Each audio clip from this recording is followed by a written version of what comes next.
Il y a plusieurs raisons pour le retour sur la glace. Déjà, je pense que la première, il faut le mentionner, c'est la situation dans laquelle on vit actuellement. C'est une pandémie, coronavirus, Covid, qui fait que 95% des engagements que j'avais sur l'année ont été annulés pour des raisons sanitaires tout à fait compréhensibles. Et puis du coup, je me suis retrouvé avec beaucoup plus de temps libre que prévu. D'abord au Costa Rica où j'étais confiné pendant 3 mois, qui est le lieu où j'ai profité de ce lieu pour vraiment me remettre en forme, du sport tous les jours et j'ai vraiment apprécié ce changement de vie. Donc ça m'a déjà un petit peu orienté dans la direction du hockey. Et puis ensuite ça a été en rentrant en Suisse à la mi-juin, en voyant un petit peu ce que mon programme allait être sur les prochains mois. Je me suis dit c'est l'occasion ou jamais. C'est quelque chose que je voulais faire depuis quelques années. Et puis du coup, c'est ce qui a motivé mon retour à la compétition. Puis après, à Martigny pour toutes les raisons qui sont mes potes, le coach, la ville, le fait que ce soit le dernier club pour lequel j'ai joué avant de prendre ma retraite. Donc voilà, toutes ces raisons font qu'aujourd'hui, je me retrouve à l'aube d'une nouvelle saison de hockey sur glace et pas à l'aube d'une nouvelle tournée. C'est clair que si on énonce les données de la situation, on peut se poser des questions. Ça fait 10 ans que je n'ai pas joué au hockey sur glace en professionnel, j'ai plus 20 ans, j'ai fait 10 années de tournée avec une hygiène quand même questionnable. Donc est-ce que physiquement ça va le faire? Voilà, pour être tout à fait honnête, les premiers entraînements, c'était atroce. Je veux dire, j'étais le premier à arriver aux gourdes et le dernier à en partir parce que j'essayais de récupérer mon souffle et de m'hydrater le plus possible. Mais ça, je savais en arrivant que ça allait être comme ça. Là, maintenant qu'on est un peu plus dans la stratégie, la tactique, je me sens beaucoup plus à l'aise. Je commence à retrouver mes repères au niveau des mains, au niveau de la vision du jeu, au niveau de certains coéquipiers qui me trouvent sur la glace, certains coéquipiers aussi qui me cherchent vraiment sur la glace, donc ça me met vraiment en confiance. Donc sur l'aspect hockeyistique, je suis clairement en retard sur les autres, mais on peut faire quelque chose. Je pense que en plus j'ai la chance de jouer dans l'équipe qui voilà, c'est avoué, c'est l'équipe la plus forte du championnat de MySports League.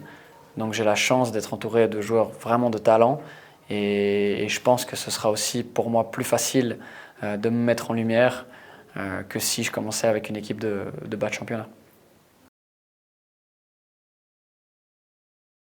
Alors j'ai très peu pratiqué le hockey sur glace ces 10 dernières années pour être tout à fait honnête. J'avais un petit peu les matchs annuels au patinage public avec les potes entre Noël et Nouvel An. Mais qui étaient chaque fois des moments incroyables. C'était vraiment tellement du pur plaisir pour moi de remettre juste patin, gants, canne. Et déjà rien que ça faisait vraiment plaisir. Et puis ensuite, de par mon statut d'artiste, j'ai eu la chance de vivre des expériences hockeyistiques incroyables. J'ai eu la chance de m'entraîner avec les Philadelphia Flyers, par exemple, qui sont venus affronter le Lausanne HC en 2019. Donc j'ai fait le morning skate avec eux. J'ai eu la chance de devenir très proche de joueurs d'exception comme Romagnosi par exemple, chez qui j'ai passé beaucoup de temps à Nashville, avec qui on avait fait aussi un match qui s'appelait Das Duel, qui était un match en faveur de la Croix-Rouge, un match de charité avec lui et Streitz. Et je me souviens parce que j'avais fait un 3 contre 3 où moi je jouais avec Weber et Josi contre Streitz, Niederreiter et Ruttemann. Et puis il y avait Hiller au goal et puis Tosio de notre côté, quoi. Donc c'était des moments incroyables. J'ai eu la chance de vivre beaucoup de moments hockeyistiques incroyables de par mon statut, mais j'ai pas plus joué que ça. J'ai fait quelques entraînements l'année passée, je crois 2 avec Martigny dans un moment où le championnat était un petit peu plus tranquille pour eux. Mais sinon, je reviens quand même de très très loin, quoi. Exactement, la musique reste ma priorité. J'ai déjà beaucoup de fans qui m'ont écrit un petit peu soucieux ou inquiets de voir la direction dans laquelle je me tournais. Mais voilà, une fois que j'ai pu rassurer qu'ils se réjouissaient de venir voir un match au Forum. Voilà, la musique, c'est comme le hockey, c'est ma passion. C'est ce qui m'a permis de vivre des expériences absolument incroyables pendant 10 ans et voilà, dès mon plus jeune âge.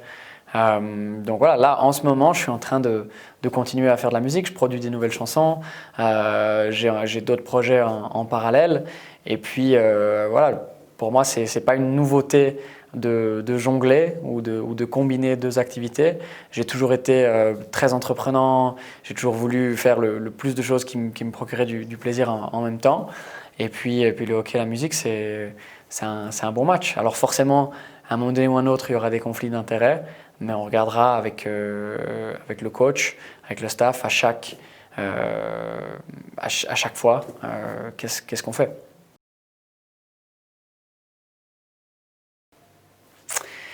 Qui est le plus lucky dans cette histoire? Je crois que c'est justement pas une histoire où on essaie de savoir qui est le plus lucky. Je pense que c'est un win-win.